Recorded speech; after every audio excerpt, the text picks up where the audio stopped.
I want to talk about what it means to be a crazy ex-wife and how we take our power back. Because there's a difference between being crazy and being powerful. And most of us have forgotten which one we actually are. Welcome to the Crazy Ex-Wives Club, a podcast dedicated to helping women navigate the emotional journey that is divorce. I'm your host, Erica, and if you're trying to figure out life after the big D, welcome to the club. Whether you're contemplating divorce or dealing with the aftermath or any of the many phases in between, the club has got you covered.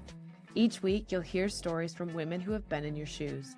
This isn't about spilling tea on divorce details. This is about giving you the tools to take control of your own healing journey. Listen in weekly for advice, tips, and tools to help you move through each stage of the process.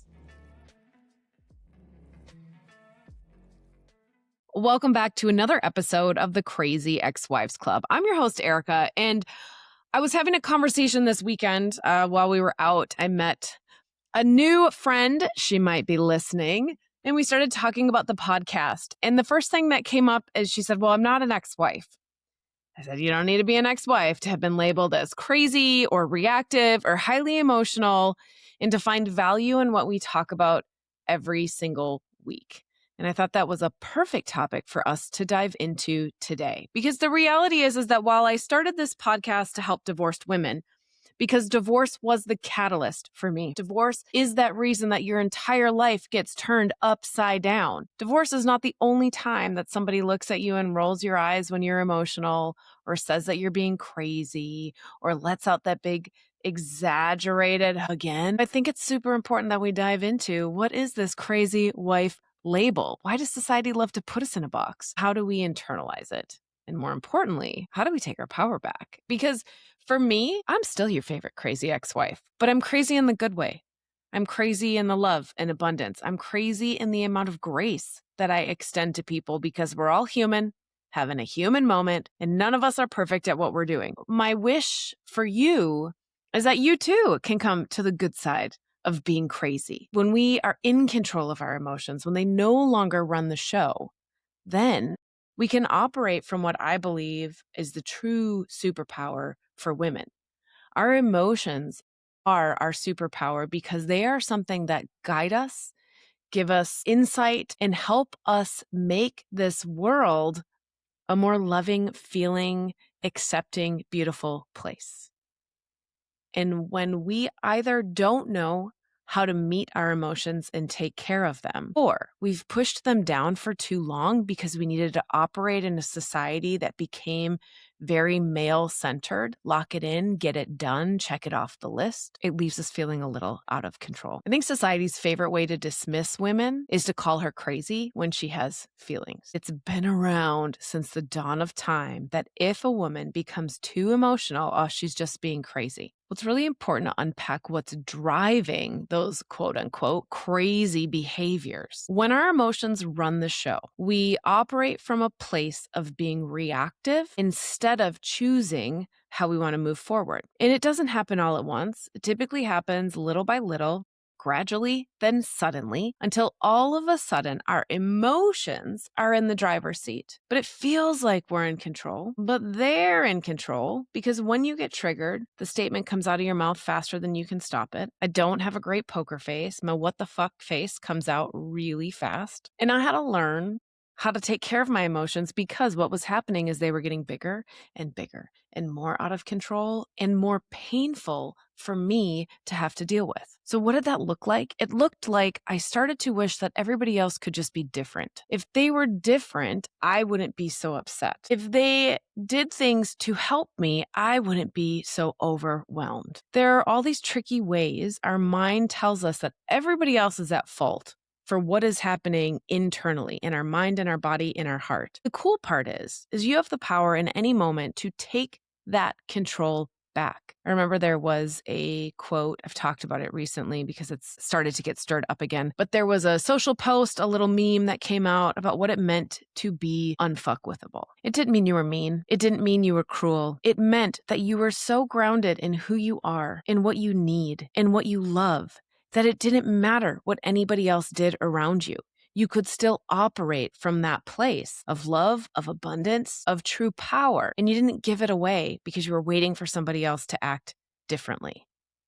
So what happens to you when somebody calls you crazy? How does it feel? Have you ever been called the crazy ex-wife? I know, I guarantee it, that my ex and the other woman, when they had moved in together, I guarantee they both talked about how crazy I was.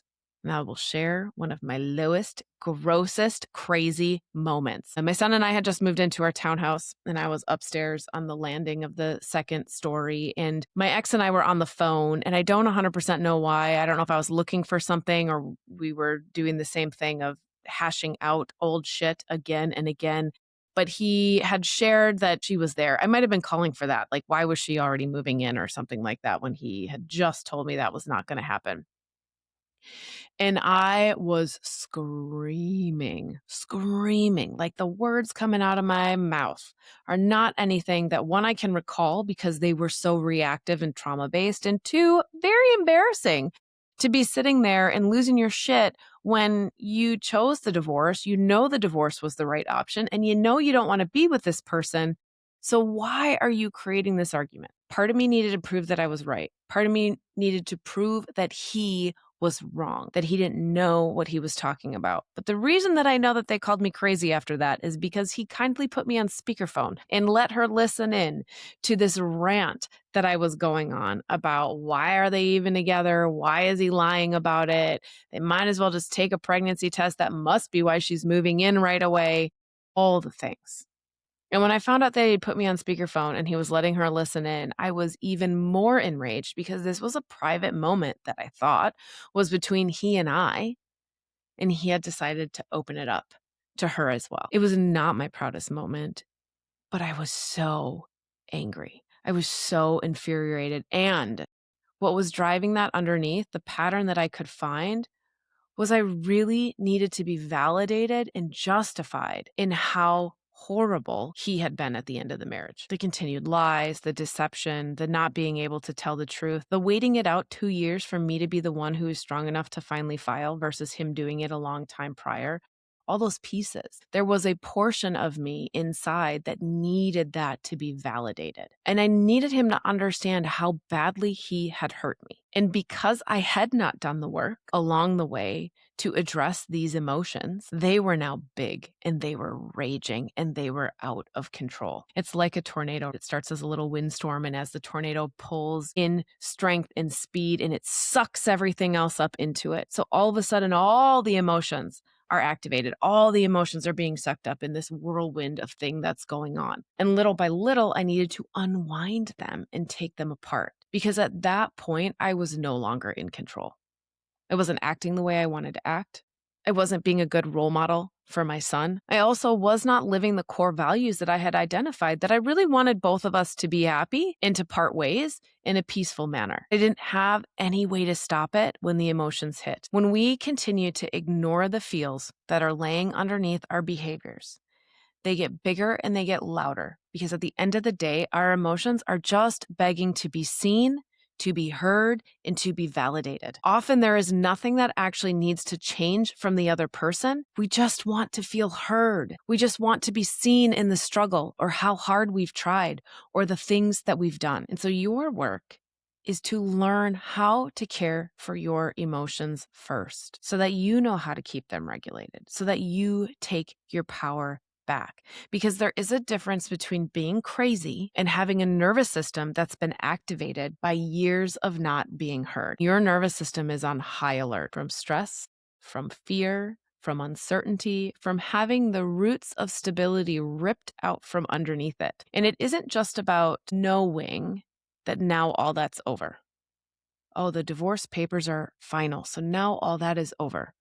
Your nervous system doesn't know that. Your nervous system needs to be taught that it is safe.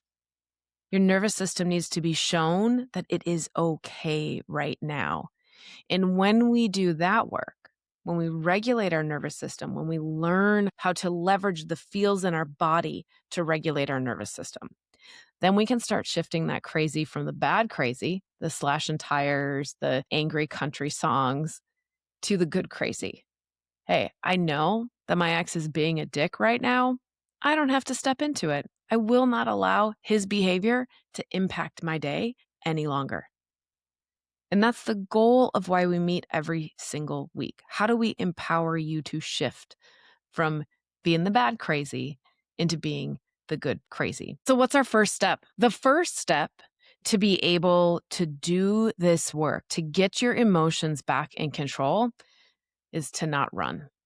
It can be incredibly tempting that when those emotions start to swirl, to do everything possible to avoid them. We stay really busy. Maybe it's social drinking. Maybe it's recreational drugs. Maybe you're great at compartmentalizing and you just lock it down and push it away in the corner of your mental closet. For you to truly own your emotions, you've got to be able to sit in the uncomfortable space of looking at them and listening to them. To be able to do that, we need to regulate your nervous system first. My signature process that I use in my programs starts with regulating your nervous system. It doesn't matter how many times we talk about it. It doesn't matter the logical approach. If we don't regulate your nervous system, it'll continue to hit that tripwire that says you're not safe, which will cause the spiral of the emotional outburst. So we've got to work through and regulate first. We've got to teach your nervous system that it's safe. We've got to show it time and time and time again that that old story is not still running. Now there is a new opportunity. Then we work to rewire your neural pathways.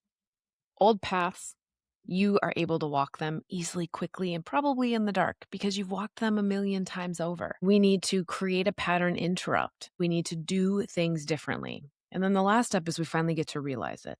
And I get that the last step of realizing it, you're like, oh, do I really have to wait that long? The other two steps, they're pretty damn fast. In fact, you can get them done in just a few minutes every single day, a couple times a day. The crazy label is actually your inner wild, your inner calling, just trying to break free. Your emotions were never the problem, but losing connection to who you really were, that's the problem we need to solve. So last week I dropped the blueprint. The blueprint is a 90-minute deep somatic ceremony to help you regulate your nervous system, connect with who you truly are, and define what you want in this next chapter. The women that get called crazy are actually just the women who knew their worth, but they could stand in the strength and power of it and not the reactivity of it. To figure out who this woman is, you need a process of reconnecting with your heart, of telling it that it's safe to be able to come forward and speak what you really want. It's not about a strategy. It's not about a life plan. It's not about a checklist. It's about remembering who you were before all the shit happened, who you were before the responsibility and the chaos and the fighting made you hide, who you were before you got lost on the way. And that's one of the greatest gifts of divorce, of any big transition, is that you get to redefine who that is. So the woman you were before you started managing everyone else's emotions and expectations knew who she was and what she wanted. But society doesn't like a woman that you can't control. Society doesn't like a woman who knows what she wants. So society puts some pressure. You're too much. You're too emotional. Everything is out of control. You need to figure out how to take care of this. And it makes other people uncomfortable. And when we put those two together, we start to hide who we truly are. You add the chaos of a big breakup, a divorce, a relocating, a shifting your systems, and it can feel incredibly difficult to be able to find it. One of the takeaways is to rebuild your internal compass because it's in there. It's in there. I promise you it's in there, but it got buried. It got buried under years of trying to keep the peace or doing what everybody else needs or don't rock the boat. And you know what happened when you did that? Your inner self no longer believed that you were going to protect it. It doesn't trust that you're going to show up the way that you need to show up. And when you lack the trust with your own internal guidance, your nervous system doesn't feel safe. Your emotions are out of control and making you feel a little bit crazy. That's why you can't think yourself back through a feeling problem. It's why I think that talk therapy is a great start, but please don't stop there. Talk therapy talks through the mental aspects, or what do you want to do, or how do you want to change what you're doing? But we can't change what we're doing when our emotions are still triggered and in control. I was having a great conversation the other week. I was talking with a friend and she had shared her therapist would be asking her right now, okay, great, we've already talked about this. What are you going to do about it now? Right? Love that. Trying to get her to take action, trying to move forward. Except when you fall in the same patterns because there is something stuck in your nervous system, you can't just logically choose the new thought. I guarantee right now, if I asked you, how do you want to respond to your ex? You would tell me something like, polite, clear, grounded, no nonsense, not getting into it. And then what happens when they text? How many of you get locked in a battle of back and forth text wars because they said something that pissed you off, and so you said something bigger? We can't just choose to react differently. We need to do the work. And that's what we lay out in the blueprint. So when the blueprint dropped last week, it guides you through exactly what you need to calm your nervous system. There's music, there's breath work, there's movement in it, there's journaling, so that we can get you connected to your internal compass. Because once we connect you to your internal compass, once you know how it feels to be reconnected, to be plugged in to that inner knowing, now we can start do the heavy lifting of clearing the emotions that are in the way. Because power isn't about controlling the outcome. It's about owning your response. I thought power meant I could control how everybody else showed up. And if I controlled all the details, then my life was easier. But that's not true power. That's control. And it's exhausting because eventually there becomes too many pieces that you can't control and take care of. So what can you control is your emotions, how you choose to dwell on something, how long you choose to continue to have conversations in your head about what you should have said in that moment. So here's the pattern. To take your power back, an emotional trigger is going to happen. Something is going to push your buttons. Fine, it pushed your buttons. What happens next? The old story starts running. He never respects me. He always does his own thing. He just wants to make my life harder. He's going to fight me on everything. The spiral starts the moment all those thoughts, the 1, 2, 3, 4, 5, 6, all those thoughts lining up real fast, real furious, because it's an old pattern. It's an old neural pathway you've walked for a very long time. The spiral happens and you give your power away to how others treat you. You don't have any control in that moment anymore. Not over yourself, and definitely not over the other person that triggered you. And your power lies in the pause between the trigger and the action. And it's a hard place, you guys. This is not light work. This is deep work. This is big work. But when you stop trying to change everyone else, you remember that you were never powerless. So when you go into that emotional trigger, old story spiral, giving away your power, we need to learn how to interrupt that pattern so that you can make a new choice. All right, this happened to me yesterday. I chose to go out. I knew that Sundays, I know that I need to start shifting my Sundays because I need Sundays to get set up for success for the week. So I was sitting out. I knew I wanted to go out, but I stayed longer than I should have. I made the right choices. I didn't eat a lot of junk and I did not drink because that makes things harder as well. But I'd stayed too long. The music was too loud. The system was too overstimulated and my nervous system was in that trigger. Oh my God, you're never going to get this stuff done. Your week is going to be shot and you have so many big projects you have to get done this week. How are you going to get it done? Old story showed up. If he would have just shown up different, if he didn't ask us to go out, if he would have watched his March Madness game at home, the old story of if he did something different, then my life would be easier. If he was more supportive, if we had friends that built businesses, if, old stories. There I was sitting on the bar stool. He's like, okay, what do you need? What are you going to go do? Do you want to eat something? Do you want to order something? Like, you got this. And I couldn't even find an answer. I couldn't decide what I wanted to eat for dinner. I knew I needed to walk the dogs. I knew I needed to get out of there. I knew I wanted to eat something healthy, but the idea of cooking dinner, starting a new recipe at 6 p.m. on a Sunday night sounded like hell. And I sat there for a while, giving my power away. Giving my power away, not to how others treated me, but how I was choosing to treat myself. You screwed up again. You're never going to get ahead. This is exactly why you haven't grown to the place that you need to. And I saw the pattern.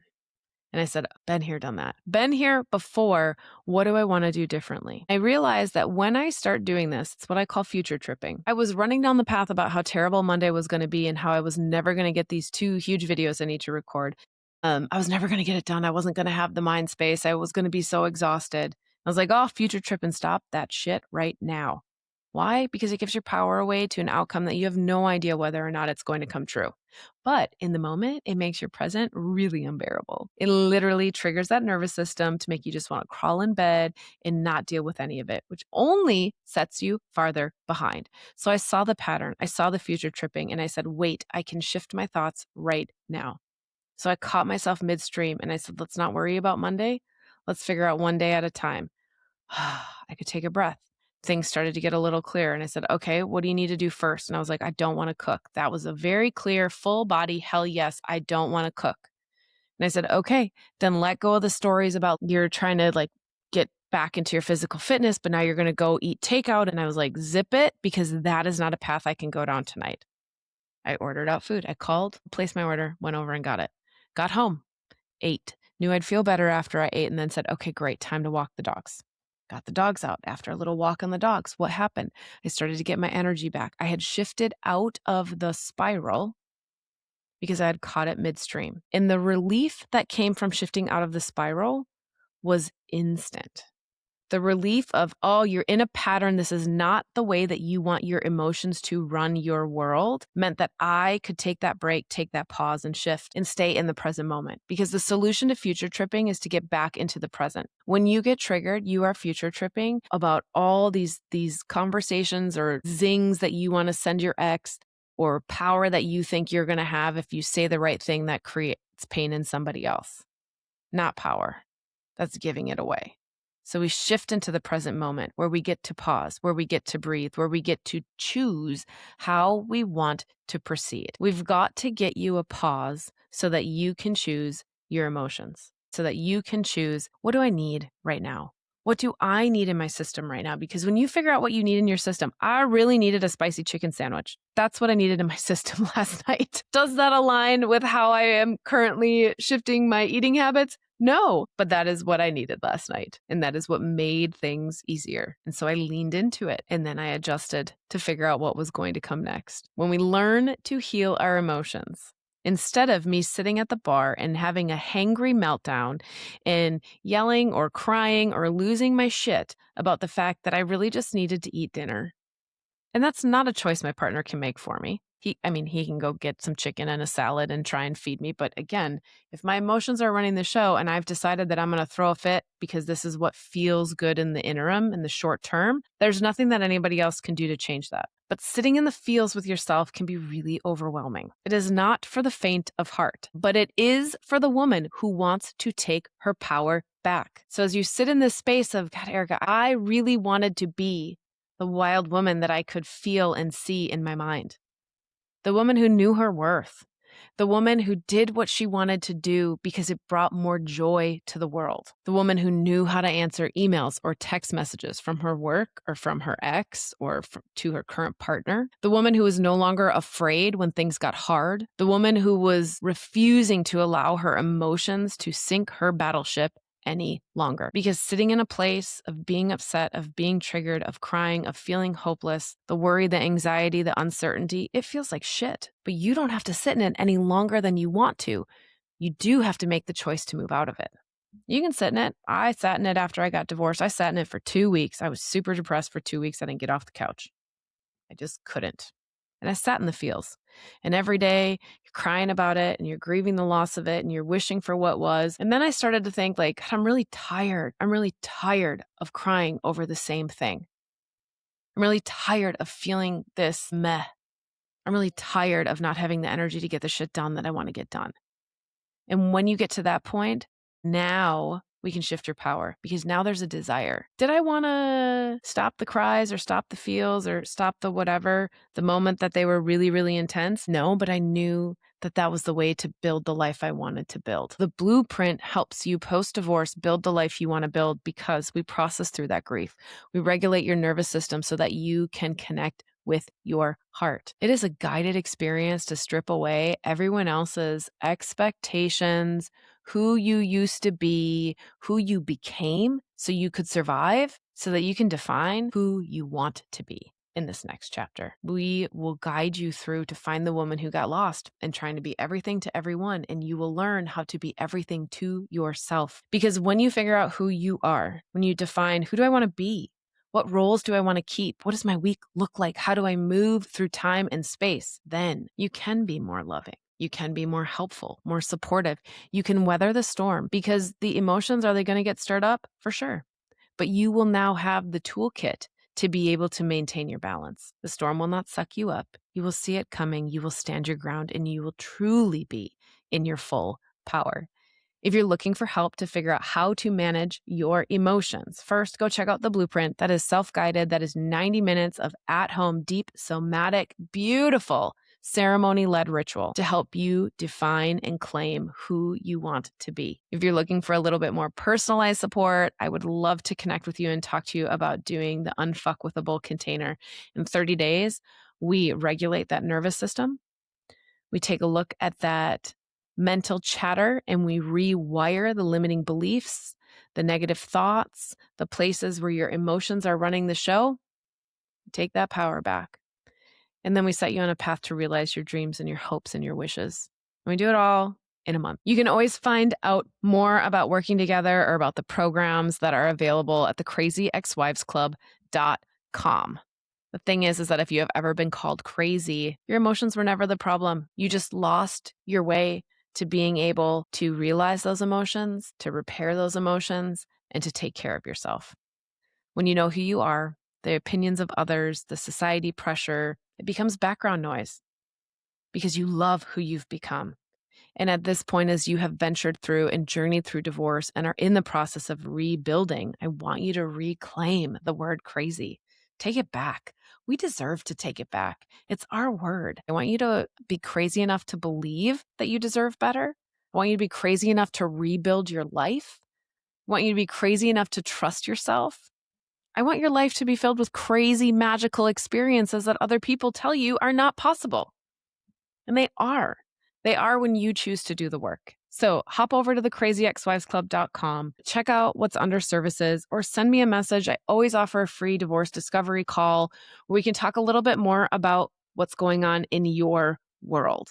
There are so many options out there for you. So when you hit that feeling and when you're like, I am done feeling this way, you know where to go, and you know I'll be there to help you along the way. And that's it. Another great episode of the Crazy Ex-Wives Club, a podcast for women learning how to heal from their divorce. Tune in next week for more advice and tips to help you figure out life after divorce. And until then, give yourself grace, do the best you can, and know that this is all part of the process.